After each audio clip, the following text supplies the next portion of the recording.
Good morning, Card Beauties. RJ back with another video. Let's get to it. Today's random Mike Schmidt item of the day. I'm actually showing off stuff now that I acquired recently off the Bay. I went through a bit of a spending spree there, so bear with me on some of the things you're going to see. But what I have here is the 2022 Diamond Die Cuts Blue version. Now, I know it's difficult sometimes when you say that this is the blue version not to believe you're just looking at the blue refraction of light off the card, but this is my standard version, which I had in my set already, but I saw that the blue parallel version was up for, to be had, and I think it wasn't much at all. If I paid more than $5 for that, I'd be surprised, but you don't see these come up too often, so I snagged that. All right. My random baseball item of the day comes with a story. So, have here a little book. This was inserted in Gillette razors back in the 50s. 53 to be specific.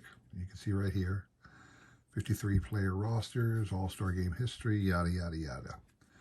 Edited by Hy Turkin, forward by Jimmy Powers. This came in a package of Gillette razors back in the day. It's a little World Series record book. Now, why did I want this? Something intrigued me that I want to share with you that explains why I picked this up. Here is an audio CD collection I have. It is called The Glory of Their Times by Lawrence S. Ritter. Lawrence S. Ritter wrote a book called The Glory of Their Times back in the 60s. I'm not sure if it came out until the 70s, but I know he began studying and writing the book in the 60s. It's a well-known story, well-known book. Great story he went out and interviewed old ball players. Now, this is back in the 60s, so he went and talked to some legendary ball players who were in the Hall of Fame now. I mean, you talk about Sam Crawford of the Tigers back in the 1900 era, Rube Marquard of the Giants from back in the the early years, Chief Myers, who was a catcher for the Giants years ago. A number of fantastic stories, and you can hear their voices as he interviews those people. And he wrote the book based upon those interviews. The whole collection of recordings is in the Hall of Fame in their library now, but they sold this CD box set here some time ago. And it's several hours, over 5 hours on 4 CDs. I actually purchased the audio version of this. I pictured the digital version of this so it's on my phone at all times now whenever I feel like listening to it, because I love baseball history so much. Anyway, there's a great interview by with a guy named Fred Snodgrass. Interesting name, but Fred Snodgrass, legendary player for one thing that he did. So Fred Snodgrass was a very good outfielder for the Giants. Played center field, I believe, back in the late 1900s throughout the mid-19 teens, okay? Well, in the 1912 World Series, there's a famous play where the Giants were leading, I want to say the A's, but don't quote me on that, but they were winning, and unfortunately, Fred Snodgrass let an easy pop fly drop. That started a rally, and the Giants lost the World Series. All right. So, flash forward to the interview of him talking about that event, and what he said was, he was very upset one time later on when he heard about this book. All right, because this book, he said a friend of his said, "Hey, did you hear about this little Gillette book?" And the guy said, "I kind of heard about it." He said, "Well, you better get yourself a copy of it because there's a section in there about World Series GOATs, and you're listed as the GOAT." because in the book, this is what the story on the audiobook said. It said that this book right here came out and said that Fred dropped the easy fly ball and that the tying and winning runs scored as a result of it. Well, I was like, I wonder if that's true.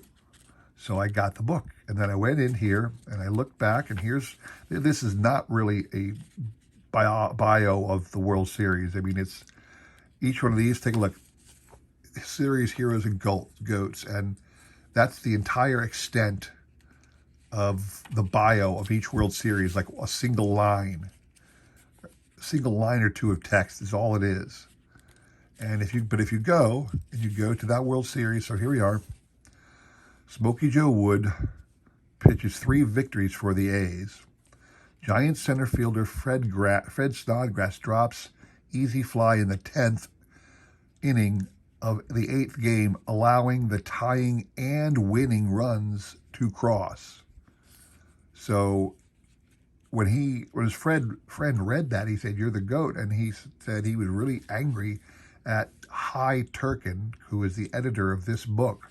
And sure enough, it's just like Fred Snodgrass said in the audio. This book incorrectly says that he dropped that fly ball, allowing the tying and winning runs to cross. Now, it could be said that Hy Turkin was correct in the way he read this, in the way he phrased it, because while he dropped the, pop fly, and it says 8th game. Interesting. The reason it says 8th game here is because sometimes in the old days, World Series games were called on a kind of rain or darkness, but they still counted the other game. Not that they counted as deciding. They just mentioned that this was actually the 8th game played. So the tying and winning runs to cross could simply be a matter of the fact that, okay, after he dropped that fly ball, which would have ended the game, additional batters came to plate, and because he dropped it, that allowed those players to come to plate, which allowed the tying and winning runs to score. It could be argued that that's what he meant when he wrote that phrase, but Snodgrass took it the other way, that they scored after he dropped that fly ball, which is incorrect. So anyway, I wanted to grab this book off Bay, and there was many of them available. I just picked up this one. This was, believe it or not, this was the best condition one I could find. Anyway, I grabbed this just to prove whether or not Fred Snodgrass's account was accurate about that particular little book. That's the whole reason I got that book. Anyway, moving on today. So, today's trivia question, sticking with the World Series theme since we're approaching the playoff. Another museum collection card from this year. This is the Ronald Acuna Jr. This is the base card from the museum collection. That is the card that is up for grabs if you can answer me this question. In the history of the World Series, this has only happened one time. That is, there is an individual who was voted the MVP of the World Series, but he actually played for the losing team. So, tell me this. In what year did that happen? Who were the two teams? And what was the name of the man who was on the losing team but won the MVP of that World Series? All right, send me an email with the correct answer. My email will be in the description below, along with a repeat of the question. You've got today and tomorrow to answer. We'll pick a winner on Sunday, all right? All right, today, mail day. Like I said, I've been holding packages for over a week now that I wanted to look at, but wanted to share with you guys. So I've got 3 today. I've got more for Friday, but we're going to look at these individual packages. So we'll start with this guy. All right. So what we have here, let me open them up. This is a really cool thing I've been working on a while now, once I found out these existed. So these are from Donruss Studio of 2005, I believe. And what's interesting about these cards is this set, the Donruss Studio, to me, this is kind of like our modern day Panini. You get a Panini is it Panini Prism? Panini Prism has like about 50 parallel colors for every card.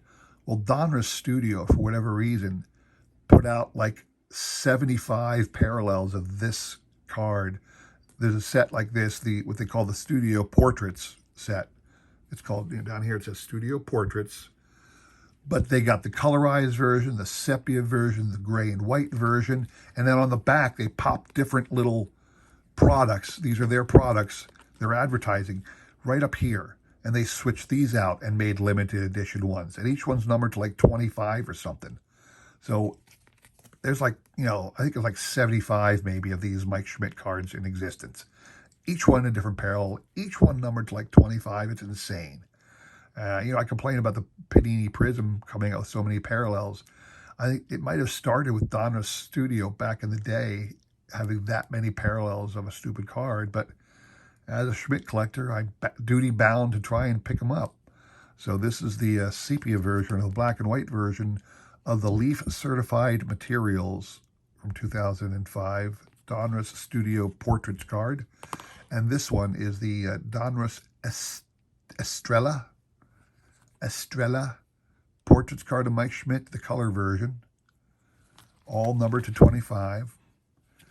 Just 2 more for my collection. I got about 6 of these now. There is so many of them.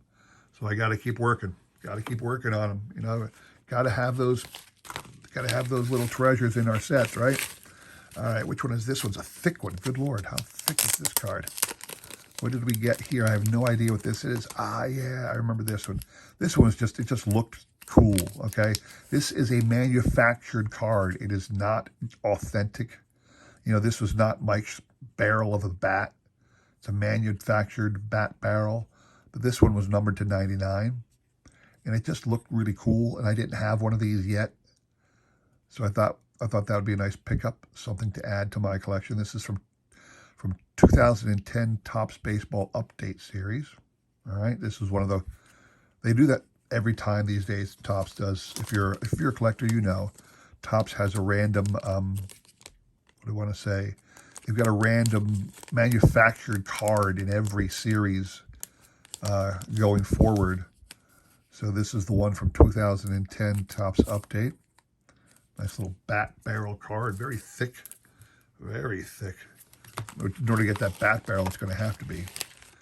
All right, this one, I don't know what this one is. Diamond Icons. It is, oh yeah, sweet, like a silver autographed of 10. There you go. It's interesting. There was a couple cards I was bidding on at the time that were these autographed of 10s. And I got them for, I spent a couple bucks, but, if you're going to get it of 10 and it's autoed, you need to expect to spend a couple bucks. Well, I got the one. The other one went for like twice what I was willing to spend, So I was like, missed out on that. But, somebody else was willing to spend the money, he gets it. Well, like a day or two later, I got an email from the seller who said, hey, I saw you actually bidded on this card. Do you want it? The winner backed out. And I had to chide the guy. I did a little bit. I mean, it wasn't rude, but I gave him a little piece of my mind. I said, dude, the guy bid $150, and he realized he bid too much. Now, how much do you want for your card? Because I ain't going to spend $150 for that card. And he came back, and he wanted a certain price. And I responded by a little bit less, and we came to an agreement. So I'll probably show that one off in a bit, because I think I have that here with me as well. But I was able to get the other one for a reasonable price as well. It was also of 10. You can see here it's nice little of 10, and it's almost like a chalkboard in a silver pen. And it's just it's a silver ink autographed is what it is. So, yep, all signed autographs are witnessed by a Topps rep. So this is a real Mike Schmidt auto card. So another great pickup. So these are the pickups that I'm showing off today. Plus, don't forget the blue diamond die cuts. So this is my pickups I'll show off today. I will show off some more tomorrow. So I hope you appreciated that little trip down the line. Hope you like the story I gave about the Fred Snodgrass and his World Series experience. Don't forget the trivia question. You can win that Acuna Jr. card. Tell me the only World Series MVP on a losing team, the year it happened, and the two teams involved. And we'll pick a winner on Sunday. Everything's in the description below. So I appreciate everybody stopping by. Please consider like, subscribing, commenting, and all that jazz. I greatly appreciate you stopping by. I try all of the support. Try to support everybody else as much as I can. So stop back on Friday. We'll do this again, all right? Take care.